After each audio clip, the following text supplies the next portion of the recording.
Good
afternoon, and thank you for joining us at NASA's Johnson Space Center in Houston for the Crew-1 Post-Splashdown Crew News Conference.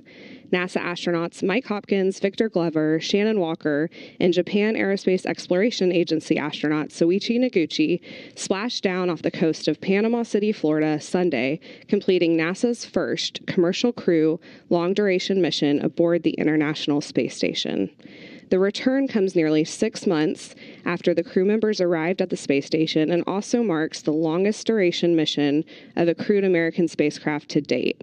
It was also the first night splashdown of a U.S. crewed spacecraft since Apollo 8's return in 1968.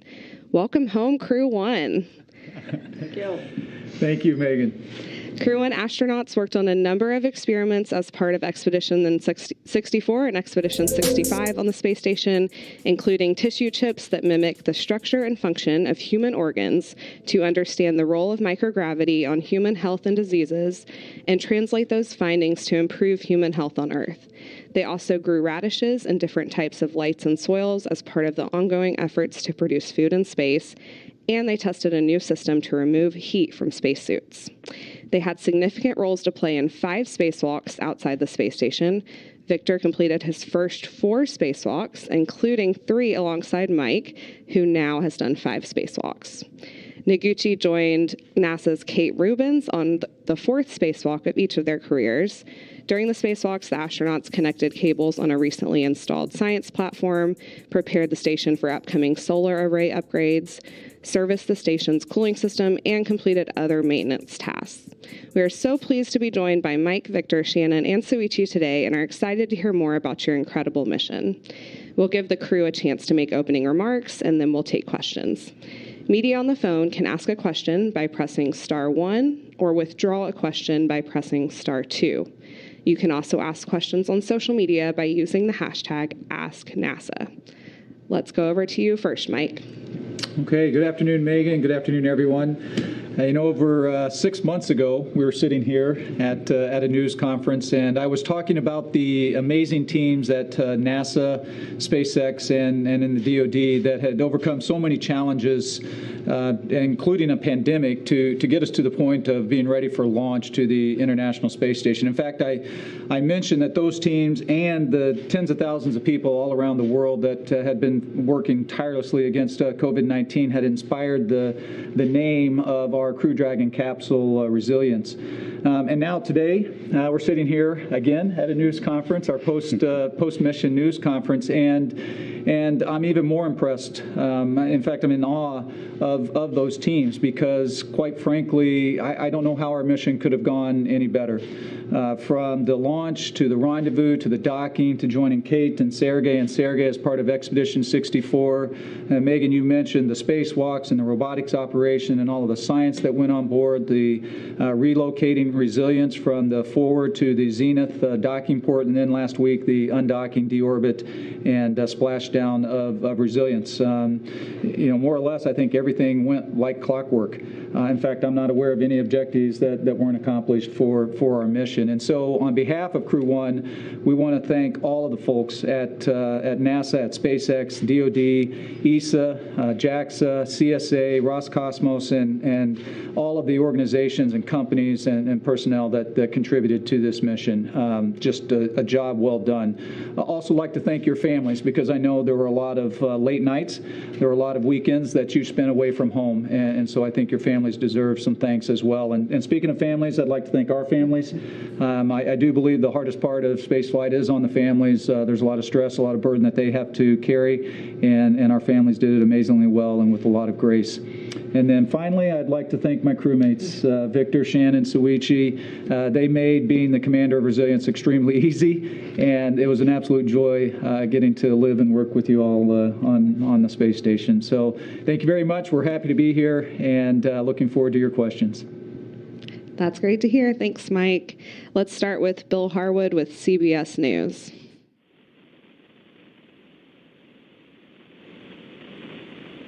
I'm interested in, for the three of you that have experience on a Soyuz, could you maybe compare and contrast a little bit Soyuz compared to Crew Dragon, and maybe even for Victor? I know this was your first entry, but any thoughts you have as a veteran high-performance aircraft pilot? Any insights you have into what it's like to come home on a Crew Dragon? Thanks. Who wants to start? I guess I can start. There are some differences. It's not necessarily significant. I would say the G-loading profile that we see is different for each one. Neither one's better or worse, but they're just different. And then coming home, it's the same thing. The G profile is different. When the parachutes come out is a bit different, and so you spend less time under a parachute on the Dragon than you do under the Soyuz. Landing in the water was interesting because none of us really knew what to expect, but I would say from my standpoint, it felt a little bit softer than landing on land. And then having the rocking motion after you land in the water, I think we got very lucky with Sea States. It could have been a lot more dramatic than it was. So some subtle differences, but a lot of similarities as well. Okay, we'll take the next question from Robert Perlman with Collect Space. Hi, thanks. Maybe a question for Mike, since you set up camp in Dragon, but for any of you, the next crew to launch on Dragon, on your Dragon, won't be going to the space station. They'll be spending a few days inside. Is there any concern, or would you have any concerns about spending more time in the Dragon on orbit without having a destination to go? And are there any pinch points or anything that you think that you would want to have changed if you were going to spend all your time inside the capsule? Thanks. Yeah, that's absolutely a great question, and I think all of us are very excited about the upcoming mission that Resilience is going to have potentially later this year. The vehicle is made to go in for what we call free flight for around 5 days or so, and so I think in terms of having any concerns with being in the vehicle for that amount of time, no. I think the one thing you have to do though is be very prepared and have a plan for how you're going to handle just all of the logistics, if you will, in terms of what you're going to unpack and when you're going to pack it, how you're going to pack it. I guess actually that's probably the first thing, to try and do that in a smart way, because the space is small, and so you do need to take those kind of things into consideration. But at the same time, there is there's enough room in there for the four of us. I think we're certainly comfortable. And again, if you're going into it with that knowledge, you can find ways to work around the constraints that you do have given the space. And so again, I think the mission is going to be extremely exciting. I think they are going to find ways to make it work, and we're hoping that maybe we'll have a chance to actually chat with them a little bit beforehand as well, and maybe we can just pass along some ideas or suggestions that maybe could be helpful. Okay, let's take a question from Selin Barber with Low Profile. Thank you for taking my question. Congratulations on your successful mission. Mike, as Commander of Resilience, which collaborative activities are you most proud of during your time, and why? Thank you so much. Yeah, Selene, that's a wonderful question, and I think, well, first of all, I think collaborative activities, the fact that we're here sitting with you today is probably what I'm most proud about, is the fact that we pulled it off and made it work. But I really, it kind of goes back to when we were in training. You know, Victor and I have been, we had been assigned last, I guess, August 2018. So we had been working quite a while together in our training, in the development of the Crew Dragon, and then Shannon and Suichi joined quite a bit later, actually, pretty late in a training flow. And there was one point in our training flow where we were we were practicing docking, and of course, as most sims have, there's things that don't go quite right, and there was just something special about this sim because we had something that wasn't going as planned. And we sat in the capsule and we talked about it, and every single one of us had something to contribute to coming up with what the solution was. And after we successfully docked in that sim and we got to go home, we were sitting around the table having dinner that night, and all of us were just beaming at how well that day had gone. And in hindsight now, I think that was a good precursor for what the mission was going to be like, because the mission went that way as well. Yeah. All right, let's go to Amy Thompson with space.com. Hi, thank you for taking my question. My question is for Mike, and I was interested in some of the space gardening that you did while in orbit. I think you did some plant transplanting, and I was just kind of wondering, what that was like and how important it is for astronauts to have fresh food on orbit. Thank you. Yeah, that's a wonderful question, and something that I think all of us actually at some point had a hand in raising some of these crops up there. And so Megan mentioned the radishes that we did, and then we also had there's an experiment called Veggie, and so we had an opportunity to do a couple of cycles, if you will, with the Veggie experiment. And in one of those, like you said, we were able to when we had these pillows that you would grow the plants in, and when some of them didn't germinate and we didn't have any plants, we were able to, one that had a couple of plants in it, we were able to take some of those and transplant it and have them be successful and actually able to harvest some food off of them later on. So that was pretty exciting. We also were able to actually grow some of the plants for a longer period of time and go through multiple harvests on them as well. And so I remember there was the one time when we had completed the harvest, and I guess that was, what was it? I was on one of the mustards, and we created wraps, lettuce, Yes. kind of like a lettuce wrap at dinner that night, and it was amazing.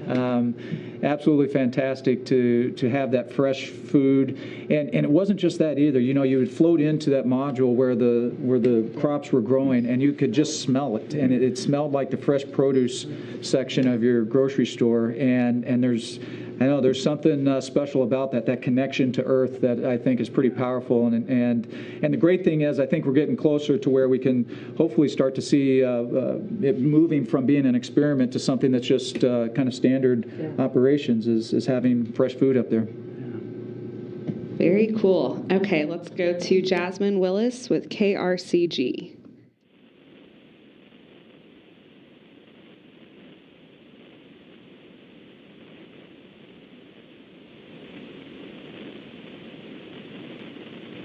Jasmine, you can go ahead and ask your question. Astronaut Mike, thank you so much for taking my question. What's the most significant moment you experienced on the mission, and why? Was that for everybody? I didn't get it. I couldn't hear the question. Yeah, can we repeat the Mike question? Hopkins? Okay. Wow. Okay, so I think what I heard was, what was the most significant part of the mission and why? That's a very hard question to answer because there was a lot of significant moments. I think the launch itself was significant because this was the first time that we had a full crew on board the commercial vehicle and taking us up to 7 people on board the International Space Station. That was a huge moment. And then, of course, I've got to say, splashing down and having a successful end to the mission was a huge moment as well. And then everything that we had going on board the space station, from the spacewalks to the science. And then one that sticks out to me, I think it's was the port relocation. It was extremely impressive to me at how smoothly that port relocation went when we took Resilience and we undocked from the forward docking port and we moved around to the zenith docking port. It really surprises me. It doesn't surprise me, but man, it was just amazing that the first time that we've done this and it went according to the schedule. And you usually see some changes to the schedule, or a little late here, a little early there. But I mean, it just marched right down like it was written out, and so yeah, just like a sim. And so it was extremely impressive. And one of the reasons I say I think that is such an important part is because there's going to be a lot of vehicle traffic coming up to the International Space Station over the next 4 or 5 years, particularly with these commercial capabilities coming up. And there's going to be a need to move vehicles around.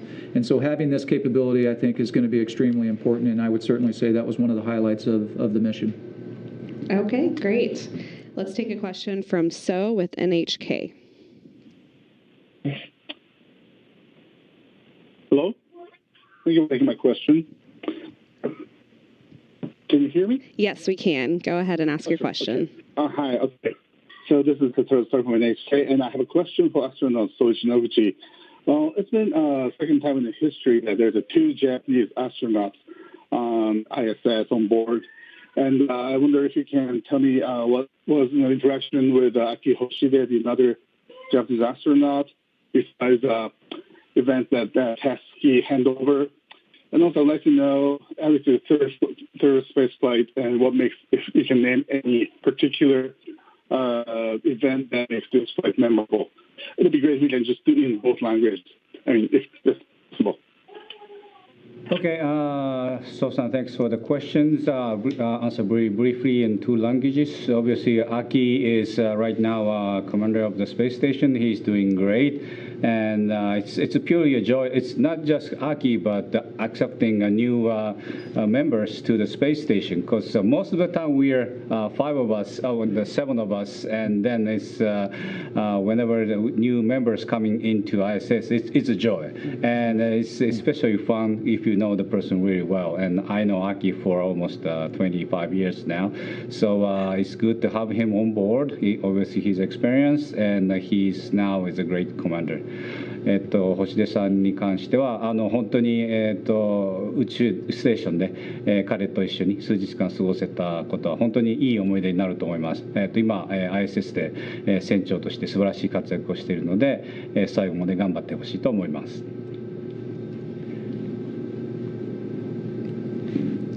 Thank you, Soichi. Let's go to a question from Marcia Dunn with the Associated Press. Yes, hi. Can you hear me? Yes. You have me? We have you. Loud and clear. Okay, yes. Question for you, Mike. We all loved your little dance once you got out of the capsule. Did you go straight home to your own beds that night in Houston, or did you end up having to go to crew quarters at JSC? And how did you all feel? And since the private crew is going to be taking Resilience on its next orbital spin, would you say that average people can handle a reentry on a Dragon, or is the launch more of concern when you're talking about regular people and what they can withstand? Thanks. Yeah, thank you. Great question. I think, as far as my little dance, I think the adrenaline was flowing pretty good at that point. But certainly it was interesting the difference this time versus the Soyuz when we returned in Soyuz, because when you return on the Soyuz, you get on a plane and it's basically a 24-hour return before you get back. And and I think we were back here in Houston within 6 hours, 7 hours, 7 hours or something like that. And so it's amazing the amount of recovery that happens just within that first 24 hours. And so to be already back here and already around your family members and things like, and just having to do more than what you normally would do when you're sitting on the airplane or laying on the airplane and getting a lot of sleep. And so I think that was a little bit more challenging. And so for myself personally, when we got to crew quarters, we had to do some medical activities right away, but then after that I took a nice long nap, and it felt pretty good. And so I ended up, my family joined me, and I ended up staying that first night in crew quarters. And I could have gone home, but I didn't feel that there was a need to, and so I thought that went pretty well. And in terms of what it's like coming down on resilience and landing in the water, and Shannon mentioned earlier the G profile and the difference there, and I know that I do believe that even the civilian crews, they're going to go through some centrifuge training, and so they're going to get to experience some of those G profiles, and so it's not going to be completely unique to them. If you think about it, when we're going through all of our training, it's in a fixed base simulator, so we're not experiencing the Gs and all of that as we do most of our sims as well. And so I think that they're going to be able to handle it just as well. I think it is going to be, the opportunities to pass along what it's like, what it feels like, can certainly be helpful. And I know, again, within the Soyuz world, that information, that what we call gouge, that gets passed down from crew to crew to crew, and it's extremely helpful just to know what to expect when you're going through those types of very dynamic events. All right, thank you. Let's take a question from Candace Sweat with NBC5. Yes, this question is for astronaut Victor Glover. Just wanted to know, and I'm based in North Texas, by the way, so happy to see that you're representing Texas well, but just wanting to know how it feels, and has it really sunk in for you yet, being the first Black astronaut having done a long-term stay on the International Space Station? Well, thanks for the question, and I think the historic nature of this mission, period, I think we need to unpack it a little bit and talk about all of the amazing things that we were able to accomplish on this mission. But I will answer your question specifically, but it's in the context of a bunch of amazing things that we were able to do with this team.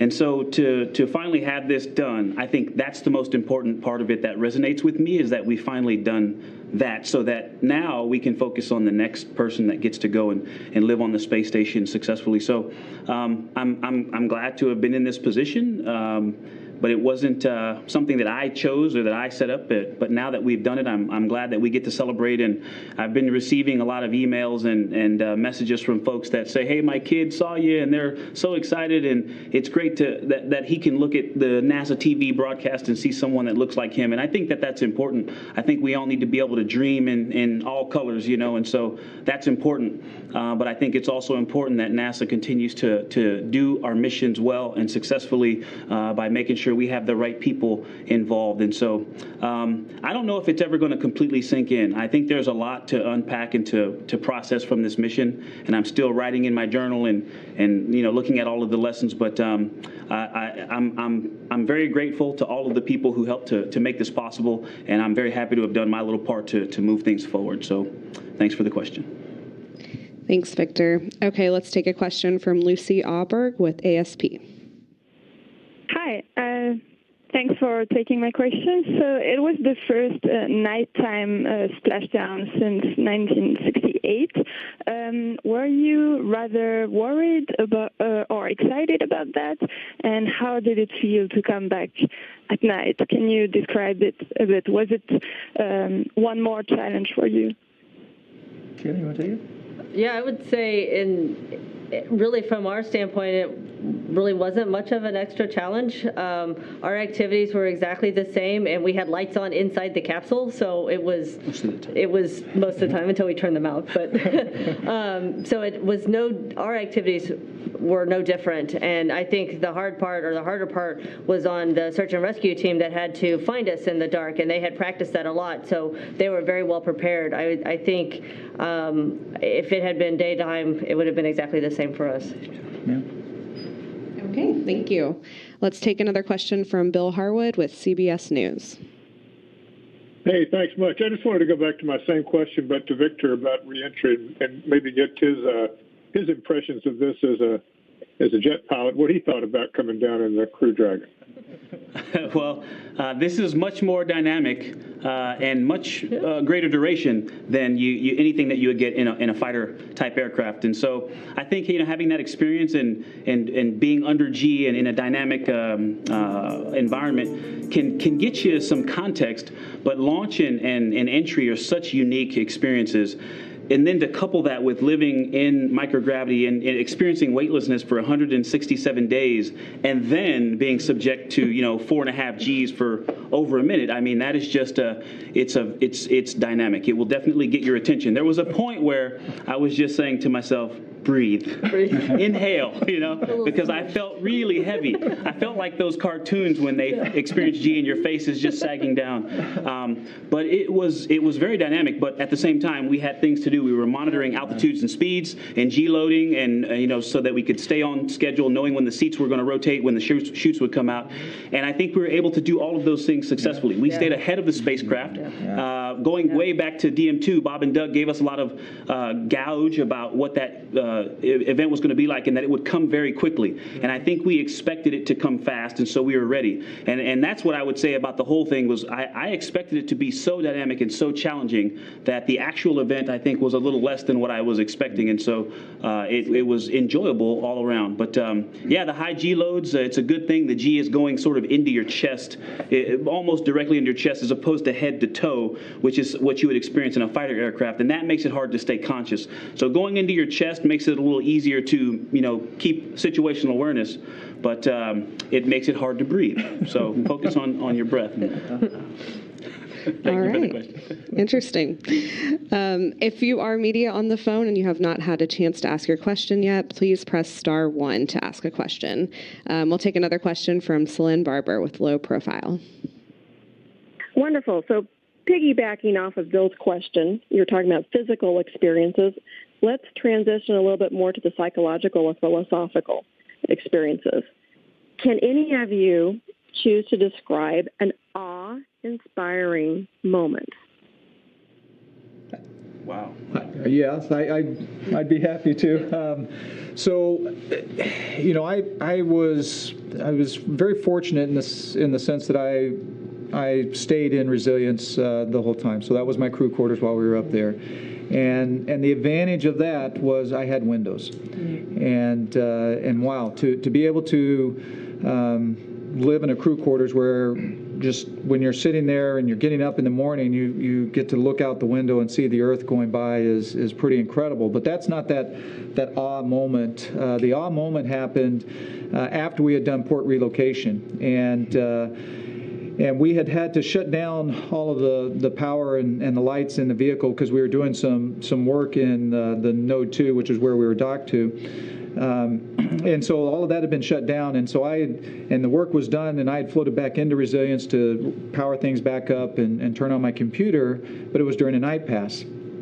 And of course the window's right there, so I glanced out the window, and oh my gosh, it just took my breath away, because right there in front of my face is the Milky Way, and you're just seeing all these amazing stars. And you can see the Earth just kind of glowing in the background, and you can see the atmosphere, just this thin layer of the atmosphere kind of glowing in the background as well. And there's no light pollution or anything. You are just, it was amazing, unbelievable. And then fortunately after that, the master, Soichi, came in, and because I immediately, or shortly thereafter, come floating out, and I'm like, you guys got to come see this. And Soichi came in with his camera, And hopefully, if you haven't seen some of the pictures, and particularly the time lapse that he took from looking out resilience at the night sky, that's definitely worth a look.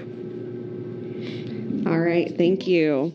Now we'll switch over to a few questions that have come in on social media. Michelle's 4th grade class is asking if you can watch sports in space. Yes. Yes, Yes. absolutely. We have people on the ground that can send up a TV channel to us, and we get to choose what we get to watch and when we want to watch it. And if we've got the right satellite hookups, then we can watch TV. So do we watch sports? Watch some sports. We did watch a lot of sports. Super Bowl. Yeah. Oh, we did watch Super Bowl. Yeah. Yep. All right, thanks. Liam on Twitter wants to ask Soichi, did you notice any difference between Dragon's re-entry compared to the shuttle and the Soyuz? Which did you find the most enjoyable? Well, shuttle, Soyuz, Dragon, it's a good question. It's hard to compare. Of course, for the impact-wise, the shuttle is hard to beat. My case is Colonel Eileen Collins' kiss landing, and it's very soft. But the people tend to forget that after the main wheel touchdown, we have a pretty slamming motion of the nose wheel touchdown. So that's actually not trivial. Soyuz, of course, it's like a crash into the ground. For this one, I would say it's very benign and almost a touchdown. So I really like it, and impact was very, very minimal. And right after splashdown, we feel the wave motion. That is, we are come back to Earth, the water planet. And it's exactly as forecasted, like a 5 second period, and I feel it. So that's a great feeling, which we don't have for the 167 days. Right, thank you. Okay, we have a question from Joseph on Twitter. How different is it to adapt to a new schedule of sleeping routines? It must be weird to have 8 sunrises per day. We actually get 16 sunrises a day because we go around the Earth once every 90 minutes. Unless you're the lucky one that gets windows all the time, a lot of times you don't notice all the sunrises and sunsets because we're working inside modules that don't always have windows that are open. So it's we're on a schedule. We're on Greenwich Mean Time. We sleep according to that time. Now that we're back here, we're sleeping according to Houston time. All right. Kelsey, age 8 on Twitter, wants to know, what was it like unbuckling for the first time in microgravity? Great question. And it's really challenging to describe. You know, we talk about this sensation of floating, but it's not like floating in a swimming pool because you don't have, even when you're in a pool, you have gravity. So if you flip upside down, you're still aware that you're upside down and you can see the bubbles going toward your feet and whatnot. But I've started saying this, it's like living your dreams about flying, you know, being able to actually be in those moments where you can push off and just coast down the space. And so my first moment that I remember significantly was getting out of the seat to then go look out the window.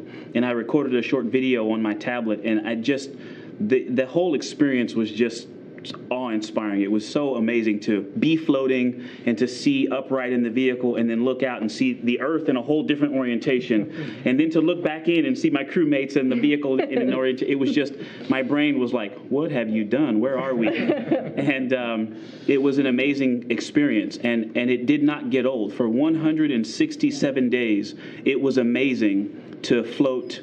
And you know, Mark showed up and we started doing upside down day and to, you know, use the ceiling as the floor, and it just never got old. And I do miss that. I do miss it almost as much as I miss sunrise and sunset.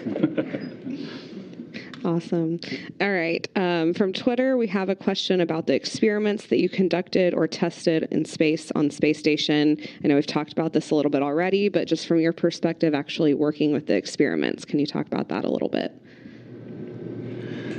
Can I start? Sure. So, you know, one interesting thing, I was talking in a conference about one of our science experiments, and I said something that I went and wrote it down later because I think it's an important perspective. So this isn't about any one experiment in particular, but just, you know, we run the gamut from sort of being a lab technician to being a researcher. And I think that aspect of our involvement, from being very heavily involved to sort of, I just moved this fluid from here to here or moved this block from here to here, and being comfortable with that I can do something that is easy to, redo if I mess this up to, this is this one opportunity to get this data for this person who has been researching this idea for a decade or more, and I don't want to mess it up. And being comfortable with that breadth of responsibility, you may be heavily involved in the research and you may be just the lab tech, not not just as in that's not a significant job, but you have to know those different responsibilities and be comfortable in those different roles. And that's one of the aspects I think that really resonated with me in my involvement in the research is how broad our responsibilities could be. And I'll just add one other thing to it, and that was with us coming up bringing 4. And so increasing on the USOS side, we had 5 crew members. The amount of flexibility that gave us in terms of executing the science, it allowed us to, like there were multiple times where Shannon and I would be working on the same experiments, doing some of those different roles that Victor was just talking about on the same day, where one of us would do one part of it, and then the next part of it, we'd be looking through a microscope and seeing the results of it, and it was kind of fun because then you had an idea of what they were seeing, and you could share in the excitement of it. You could share that excitement with the investigators on the ground. So it is pretty impressive with the additional crew members on board how much science we were able to do. One thing I can quickly add about science is the science does not stop on the space station. It actually grows on the ground side. One of the experiments I did is growing the basil, and again, the plant, dealing with the plant is fun. And it's 12 Asian Pacific countries, joint countries and regions joined together, and the students participate on the ground side to do the same kind of experiment. So we know that we are only playing a small portion. The main portion is on the ground. The students does the main science, and it's very fortunate and honored to join in those type of adventures. Thank you. Okay, we have a question from Nicholas on Twitter. What types of foods do you eat in space?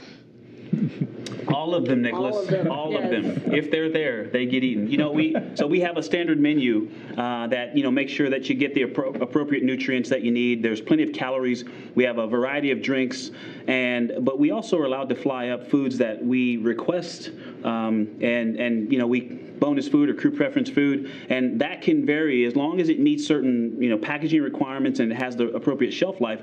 We get quite good food up there, and so I think I speak for us all. There was a very popular dish, and Hopper was smart enough to fly refried beans, and refried beans were popular for 2 reasons. They were great, they were delicious, but they're also good at sticking other foods together, so they were a very popular side dish whenever Hopper would break out the refried beans. Well, I would also add that's one of the best parts about being on the International Space Station is international food. So not just the refried beans, but we had lots of yummy Japanese food that Soichi brought. We had American food. We had food from Europe, and then the Russian food. So lots of choices, which is really nice.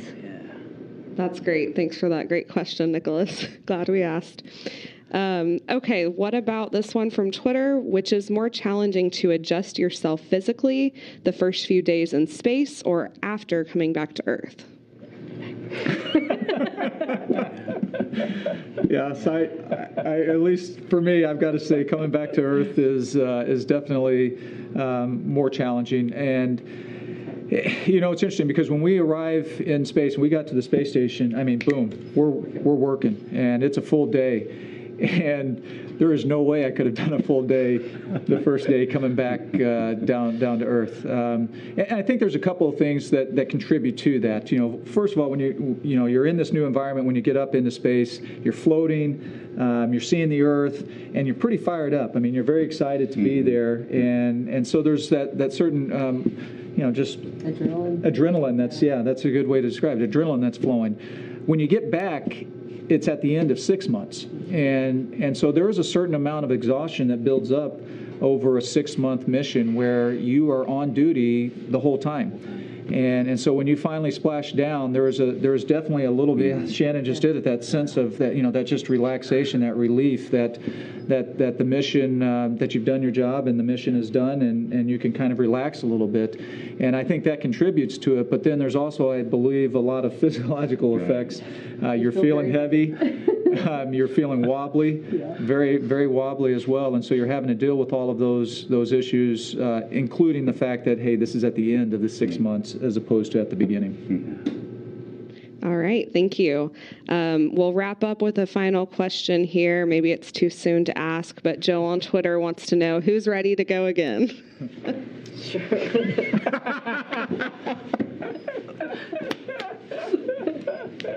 I'm gonna enjoy Earth. You know, there's a letter up there on the hatch to the airlock, written by one of our colleagues that passed away in the Columbia accident, unfortunately. But one of the last sentences, he says, "If I had been born in space, I would long to go to Earth much more than I long to go to space." And I thought about that every day, and I'm very happy to be here on terra firma, and I'm going to enjoy this for a while.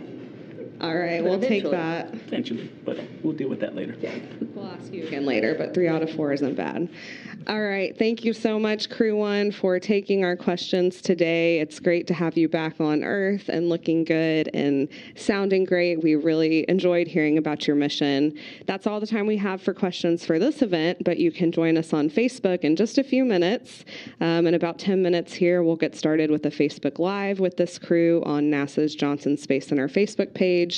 The URL is there on your screen. So if you still have questions, ask them in the comments there. And be sure to follow all the activities going on the International Space Station and with the Commercial Crew Program online on social media or on nasa.gov. Thanks for joining us.